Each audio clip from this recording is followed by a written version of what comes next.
Assalamualaikum warahmatullahi wabarakatuh. Kami dari kelompok 3 akan mempresentasikan hasil diskusi kami yaitu tentang buku besar dan buku besar pembantu. Dengan dosen pembimbing Ibu yang terhormat yaitu Dr. Ambar Sri Lestari SE MPD. Di sini kami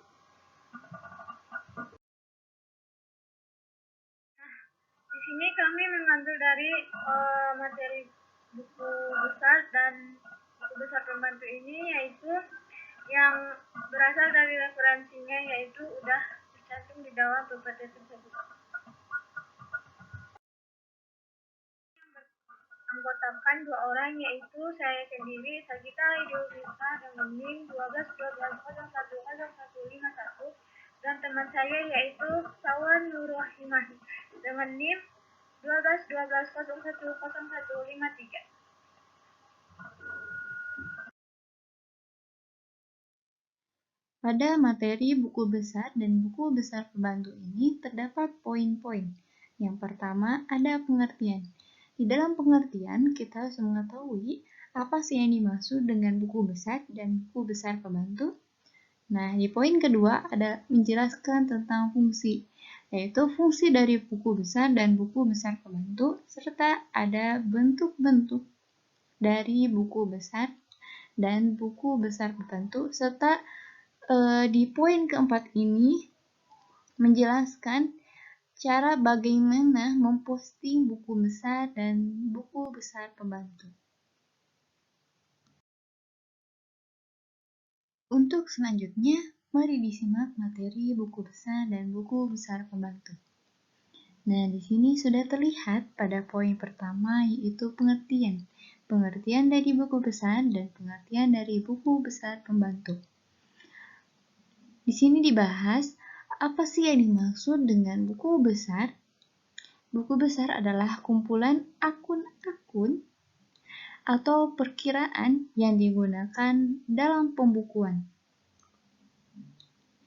Nah, buku besar ini dikelompokkan dalam 5 kelompok, yaitu ada aktiva, kewajiban, modal, pendapatan, dan beban. Adapun pengertian dari Mulyadi. Nah, menurut Mulyadi, buku besar merupakan buku catatan terakhir atau Book of Final Entry yang berisi kumpulan-kumpulan rekening yang digunakan untuk menyertasi dan meringkas informasi yang telah dicatat dalam jurnal. Adapun menurut Zuhl bahwa buku besar atau disebut dengan ledger adalah suatu daftar yang berisi kumpulan dari beberapa rekening. Setiap rekening mempunyai satu buku besar. Nah, berdasarkan siklus akuntansi yang telah dipelajari bahwa buku besar dilakukan setelah pencatatan jurnal. Jadi, proses pencatatan ini dari buku jurnal lalu ke buku besar, yaitu bisa disebut juga dengan posting, di mana kumpulan akun-akun yang saling berhubungan dan merupakan satu kesatuan, atau bisa disebut juga buku besar. Nah, kegunaan buku besar ini di dalam perusahaan selain untuk meringkas data transaksi yang telah dicatat di dalam jurnal, itu juga sebagai wadah menggolongkan data keuangan dan untuk mengetahui jumlah atau keadaan rekening yang terjadi. Nah, adapun akun buku besar sendiri digolongkan menjadi 2. Pertama ada akun real. Akun real atau akun permanen adalah akun yang saldonya akan berlanjut dari satu periode ke periode selanjutnya dan pelaporan berbentuk neraca. Jenis akun permanen real ini atau akun real ini antara lain ada akun aktiva, akun kewajiban, dan akun ekuitas. Nah, yang kedua ada akun nominal. Akun nominal atau temporary account adalah akun yang saldonya akan berakhir dalam satu periode dan pelaporan berbentuk laporan laba atau rugi. Jenis akun nominal ini antara lain ada akun pendapatan dan akun beban. Nah, akun buku besar kadang-kadang tidak akan mencerminkan data secara rinci, seperti rekening utang, piutang, dan persediaan barang dagang. Nah, untuk mengetahui utang, piutang, dan persediaan barang dagang secara rinci, diperlukan rekening-rekening lain yang dikelompokkan dalam suatu buku atau kumpulan kartu yang disebut juga yaitu buku besar pembantu. Nah, dengan demikian ada buku besar pembantu utang, ada buku besar pembantu piutang, dan ada buku besar pembantu barang dagang. Jadi pengertian dari buku pembantu ini adalah kumpulan rincian rekening dalam buku besar untuk memudahkan dan mempercepat penyusunan laporan dan neraca percobaan. Secara umumnya, perusahaan industri menyelenggarakan berbagai buku pembantu. Ada buku pembantu persediaan, ada buku pembantu piutang, ada buku pembantu aktiva tetap, ada buku pembantu utang, buku pembantu harga pokok produk, serta buku pembantu biaya. Selanjutnya, poin kedua yaitu tentang fungsi dari buku besar dan buku besar pembantu. Fungsi dari buku besar. Buku besar memiliki peran penting di dalam siklus akuntansi, terutama dalam proses penggolongan. Nah, secara garis besarnya, buku besar ini berfungsi pertama untuk meringkas data transaksi yang telah dicatat di dalam jurnal. Yang kedua, sebagai wadah menggolongkan data keuangan dan mengetahui jumlah atau keadaan rekening yang terjadi. Nah, selanjutnya ada sebagai dasar penggolongan transaksi yang dicatat di dalam jurnal. Nah, yang terakhir yaitu sebagai data dan sumber informasi untuk menyusun laporan keuangan. Adapun fungsi buku besar pembantu yaitu memberikan rincian kepada akun buku besar.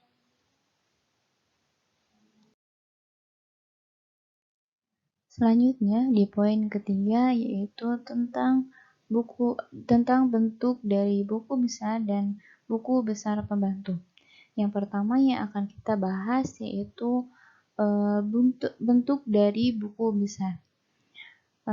Bentuk dari buku besar ini dibedakan menjadi dua. Yang pertama ada bentuk sekontrol dan yang kedua ada bentuk stafel. Bentuk sekontrol terdapat dua macam. Yang pertama ada bentuk T disederhanakan, T sederhana. Bentuk T sederhana yaitu bentuk yang paling sederhana yang menyerupai huruf T dan mempunyai dua sisi, yaitu sisi debit dan sisi kredit. Yang kedua yaitu ada T disempurnakan, yang mana bentuk ini merupakan bentuk penyempurnaan dari akun bentuk T, yang mana sisi debit dan kreditnya atau dapat juga disebut buku besar dengan bentuk sekontrol. Nah, dalam penggunaan akun bentuk dua kolom ini untuk mengetahui saldonya, maka sisi debit dan sisi kredit masing-masing harus dijumlahkan lebih dahulu. Apabila jumlah sisi debitnya lebih besar daripada jumlah sisi kredit, maka selisihnya disebut juga saldo debit. Dan jika jumlah sisi kredit lebih besar daripada jumlah sisi debit, maka selisihnya adalah saldo kredit. Nah, untuk selanjutnya yaitu ada akun bentuk staple. Akun bentuk staple juga dibedakan menjadi dua macam. Ada akun 3 kolom, ada akun 4 kolom. Di mana akun 3 kolom ini cara pengisiannya tidak berbeda dengan pengisian bentuk 2 kolom. Nah, dalam akun bentuk 3 kolom, setiap jadi pencatatan baik di kolom debit maupun di kolom kredit harus diikuti dengan pencatatan saldo. Demikian, saldo di setiap akunnya akan dapat diketahui tanpa harus menghitung lebih dahulu jumlah sisi debit dan kredit. Nah, lalu ada akun 4 kolom. Akun pengisian akun ini tidak akan berbeda dengan akun 3 kolom. Setiap terjadi pencatatan dalam suatu akun harus diikuti dengan pencatatan saldo.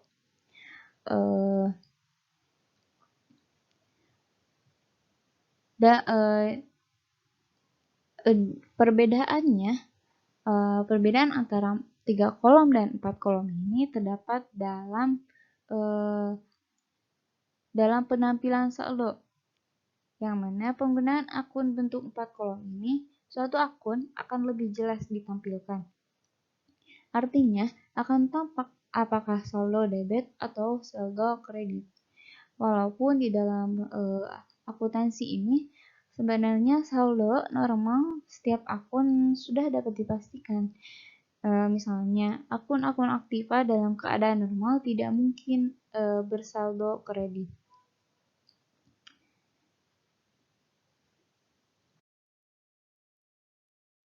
Nah, ini dia teman-teman bentuk dari akun subkontrol. Ini yang pertama ada bentuk T sederhana. Yang mana tadi sudah dijelaskan bahwa akun bentuk T sederhana ini menyerupai huruf T. Nih. Dan mempunyai dua sisi, yaitu sisi debit dan sisi kredit. Nah, dan ini juga ada bentuk T disempurnakan. Yang mana bentuk T disempurnakan ini adalah penyempurnaan dari bentuk T, akun bentuk T dari sini nih. Penyempurnaan di mana dilihatnya dari sini perbedaannya. Nah. Oke, selanjutnya.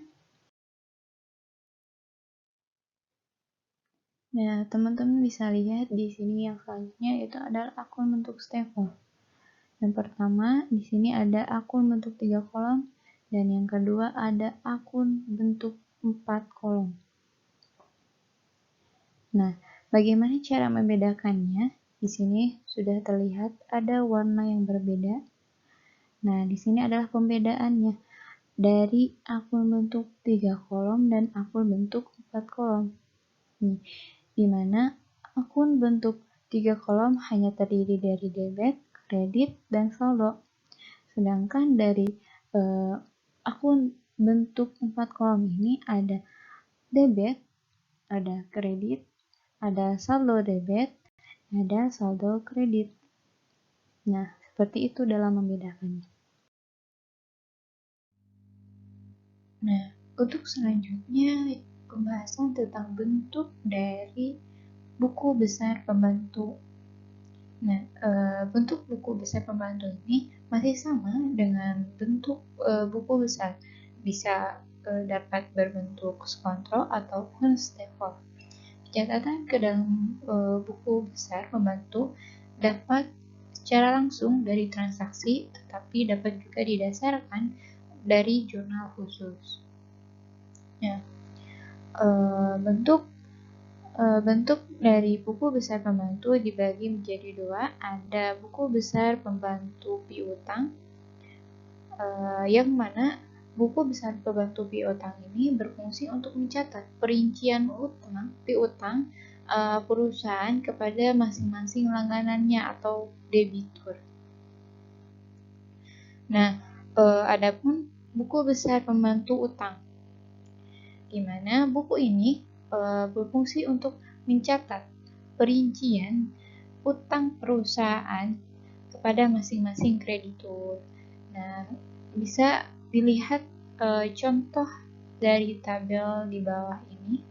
Ada contoh dari buku besar pembantu piutang yang mana isinya di sini itu perincian piutang dari kepada debitur. Nah, di sini juga terdapat tabel contoh dari buku besar pembantu utang, yang mana perinciannya tentang perincian utang perusahaan kepada masing-masing kreditur. Selanjutnya yaitu tentang pembahasan cara posting. Kita harus mengetahui apa sih yang dimaksud dengan posting. Posting adalah proses sortasi dan pemindahan angka-angka dari data dari jurnal ke dalam buku besar dan buku pembantu. Di dalam melakukan posting buku besar diutamakan asas berpasangan yang seimbang. Di dalam posting jurnal khusus akan dilakukan setiap bulan, sebulan sekali, yaitu setiap akhir bulan, yang mana nanti di postingnya adalah angka jumlah dari tiap-tiap akun dan diberi tanggal akhir bulan, kecuali untuk akun-akun dalam kolom serba-serbi di posting setiap terjadi transaksi. Sedangkan posting dari jurnal umum dilakukan setiap tanggal transaksi. Nah, selanjutnya yaitu masuk ke dalam pencatatan ke dalam buku besar. Jadi, yang pertama, pencatatan saldo awal dari data neraca awal atau jika perusahaan sudah berdiri sebelum periode tersebut, maka rekening yang ada di sisi debit neraca dicatat sebagai saldo debit dan rekening yang di sisi kredit neraca dicatat sebagai saldo kredit. Pencatatan pada tanggal terjadinya transaksi yang diambil dari tanggal transaksi pada jurnal ke kolom tanggal rekening buku besar yang bersangkutan. Nah, yang kedua, pencatatan keterangan diambilkan dari keterangan ataupun uraian dalam jurnal ke kolom keterangan pada rekening buku besar yang bersangkutan. Lalu yang ketiga itu pencatatan jumlah debit di dalam jurnal ke kolom debit rekening yang bersangkutan, dan mencatat jumlah kredit dalam jurnal ke kolom kredit rekening tersebut. Lalu yang keempatnya yaitu pencatatan nomor halaman jurnal ke kolom referensi ataupun ref ke rekening buku besar tersebut. Lalu yang kelima yaitu jika rekening di dalam jurnal sudah dibukukan ke dalam rekening buku besar, maka di kolom referensi jurnal dicatat nomor kode rekening. Lalu yang keenamnya, jika digunakan rekening yang berbentuk 3 kolom ataupun 4 kolom, maka carilah saldonya dengan cara membandingkan antara jumlah saldo dengan pencatatan transaksi. Pencatatan debit akan menambah saldo debit atau mengurangi saldo kredit, sedangkan pencatatan kredit akan mengurangi saldo debit ataupun menambah saldo kredit. Oke, selanjutnya membahas tentang contoh praktiknya di buku besar dari jurnal umum. Sini ada contoh soalnya. Pada tanggal 20 Januari 2021, toko bunga menerima uang tunai sebesar 15 juta. Transaksi dicatat di dalam jurnal umum. Sesuai perintahnya di sini, masukkan tanggalnya 20 Januari 2021 ke dalam jurnal umum atau kolom tanggal begini. Lalu selanjutnya, pertama, masukkan transaksi toko bunga ini menerima uang tunai sebesar 15 juta. Berarti masuk ke dalam kas A di sini 15 juta dimasukkan ke kolom debit. Lalu selanjutnya modal toko bunga masuk ke dalam kredit. Nah, di sini di halamannya, karena ini hanya satu halaman atau halaman yang pertama, jadi masukkan di halaman pertama atau halaman 1. Lalu di dalam kolom ref atau referensi di sini masukkan angka yang berbeda. Lalu selanjutnya dari jurnal umum ini ke akun buku besar. Pertama, nama akunnya di sini dicantumkan nama akun kas pertama. Lalu nomornya di sini nomor 212 sesuai di dalam referensi kasnya. Lalu masukkan tanggalnya 20 Januari 2021, lalu keterangannya posting, referensinya JU1, jurnal umum pada halaman ke-1, lalu akun kas ini, karena akun kas ini masuk ke dalam debit, di dalam akun asli juga masuk ke dalam kolom debit. Lalu saldonya juga masuk ke dalam saldo debit. Selanjutnya akun modal toko bunga, masukkan nama akunnya di sini, lalu masukkan nomornya 222, itu nomor dari referensi modal toko bunga. Selanjutnya masukkan tanggal 20 Januari 2021, masukkan keterangannya masih sama, yaitu keterangannya posting, lalu referensinya masih sama, JU atau jurnal umum halaman ke-1, lalu akun modal ini masuk ke dalam kolom kredit.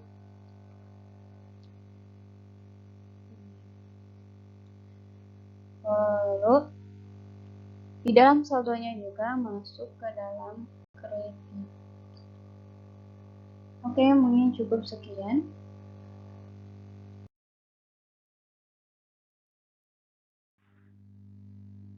Alhamdulillah penyampaian materi telah selesai. Semoga dapat dipahami serta bermanfaat. Sekian, terima kasih dan mohon maaf bila masih terdapat kekurangan. Assalamualaikum warahmatullahi wabarakatuh.